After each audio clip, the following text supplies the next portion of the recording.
Welcome back to Brush Up Your Game, and today a re-review of Wave 6's USS Enterprise Refit. Now, this is, let's see, the motion picture Enterprise. It was, a little bit bigger. Give it another shield. That's how the game, what the game said to do. 4 crew slots and a weapon, still no tech. Boy, that's starting to hurt a bit. But yeah, it's now its own class. It's a Constitution Refit class. And then we've got action: disable up to 2 of your active shields. And for each shield you disabled with this action, gain +1 attack die for all of your attacks with your primary weapon this round. It hurts me that it's primary weapon only. It is tough to get multiple attacks with primary weapon. There's, let's see, I think it's additional phaser array can do it, but it's still not the best setup.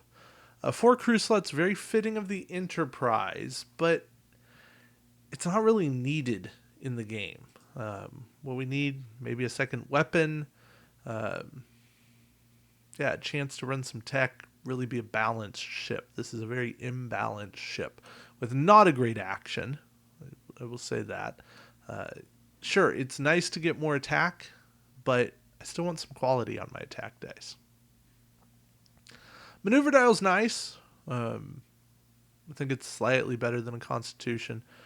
Still get that 180 arc, but I don't love it. I do like the 2 backup.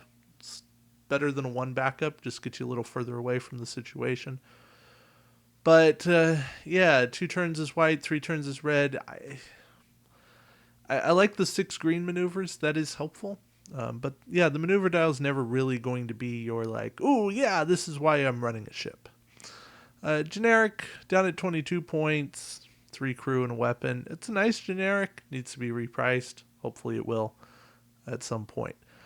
We get James T. Kirk, for 8 skill, 5 points with the talent slot. And as an action, you target a ship at range 1, disable 1 upgrade of your choice on the target ship. It's a trade-off. It's equal action. The only thing I like about this is it's happening at skill 8. So the odds are that this is after the ship's moved. So that upgrade, not just crew, the upgrade will be disabled for this round. That Kirk does also come as an admiral, and it's 2 skill boost admiral. I like that. I'm not loving it, but I do like it. Mr. Spock is a 6 skill captain with talent slot, 4 points, tiny bit pricey, but you can perform a target lock or scan action as free action each round. Put him on a Vulcan ship, free scan plus another action. That can be really nice. A lot of good potential there.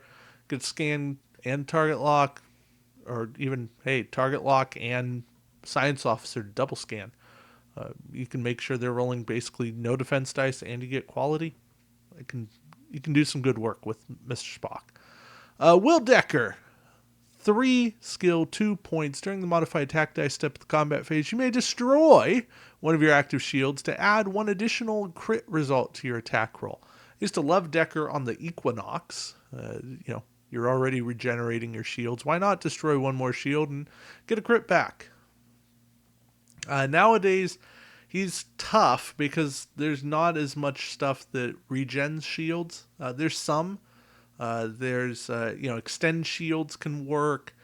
You still do have the Equinox. It's not the best ship out there, but he's okay. Then we've got self-destruct sequence for 5 points. Action: you cannot attack this round, and at the end of the next activation phase, after all ships have moved, destroy your ship and roll a number of attack dice equal to your hull value to damage every ship within range 1 of your ship. These ships do not roll defense dice against this damage. You can't use cheat death in conjunction with this action, even though that's how Kirk did it in the movies. And this ship can only be purchased, this upgrade can only be purchased for a Federation ship. Never been a big fan of this. I would say this would be amusing to see on Deep Space Nine. Just really big, clunky ship. You know it's going to be there, and range 1 of that's decently big. Yeah. Problem is, all ships are damaged, not just enemy ships. So, yeah. It's also, most ships can get range 1 away from a target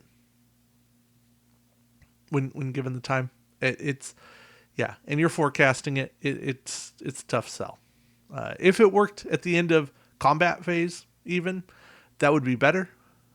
I get it. I know that self-destruct sequences need time to happen, but yeah, come on, this needs to work faster. The needs of the many, and I feel like we need another talent that says outweighs the needs of the few, or even just the needs of the few. Action: discard this card and one of your crew upgrades with point cost of 3 or higher to repair up to 3 of your shields. This is not bad. It's not great, but it's not bad. It's 4 points. I can work with it. Thematic card is all get out. Photon torpedoes, 4 points, 5 dice. Spend your target lock. Disable this card. You get a fire from forward or rear arcs. I'm not running this, and it's because there's nothing extra. It is a touch cheaper in the realm of old photon torpedoes, but still bad. All right, Montgomery Scott. At any time, you may disable this card to prevent 1 auxiliary power token from being placed beside your ship. Falcons do it better with their tech. Or, action: discard this card to immediately repair up to 2 damage to your ship's hull. Yeah, for an action discard, it's 5 points, repair 2 damage. I want to see a little bit more out of that. Scotty would be better if he did one of these things rather than the ore. The ore is what added fluff to his point cost, and he was priced as if he did both, not one. And ultimately, he only does one because disabling him is another action. Then it's an action for him to be able to do the second one. It's just too much. All right, Aaliyah, you do not lose your perform action step when you overlap another ship's base. Cool ability. 4 points kills it for me. I don't want to pay 4 points for this. I'll pay less, maybe 2, maybe 3, definitely 2. In the right circumstances. If I'm flying a real big swarm fleet or up against a swarm fleet, I can consider Aaliyah if I really need my action. Savik, for 3 points, you may disable this card at any time to replace 1 scan or battle station token that is beside your ship with 1 evade token. If this truly worked at any time, it would be great. The problem is, at any time means something different, and Savik is now basically useless. Sulu. Action: if your ship is not cloaked and you performed a green maneuver this round, perform a sensor echo action. You may use this action even if your ship does not have sensor echo on the bar, but you can only use the one straight maneuver template for this action. If anything, Sulu would be able to 1 bank in addition to the 1 straight. Yeah, 3 points for an action to echo. It's nice, but it's still predictable. And I don't pay that. I prefer running other Sulus. Pavel Chekhov. When attacking with your primary weapon during the modified attack dice step of the combat phase, you may disable this card to re-roll all of your blank results. But that's it. Yeah, just touch pricey. Uhura. Nyota. Uhura. At the start of the activation phase, you may disable this card to add up to +2 to your captain's skill number until the end phase. That's great, but other cards have done it as passive static abilities where they just add +2. Uhura should do that now. She shouldn't be a disable to add it. She should just be +2 captain skill. Especially for 3 points. Leonard McCoy. Action: remove 2 disable upgrade tokens from your crew upgrades. I like this McCoy a decent amount. You're trading 1 for 2. 1 action. So essentially, if you were going to remove a disable token, McCoy lets you do it twice. Is that worth everything? No. You're taking up a crew slot, you're spending 2 points. But if you have a bunch of disabled crew upgrades, McCoy's going to speed up that process. Julian Bashir does it much better, but McCoy can speed up your engine a bit. So overall, Enterprise Refit, I think it shows its time. Everything here is just a bit pricey, a bit not quite what you want it to be.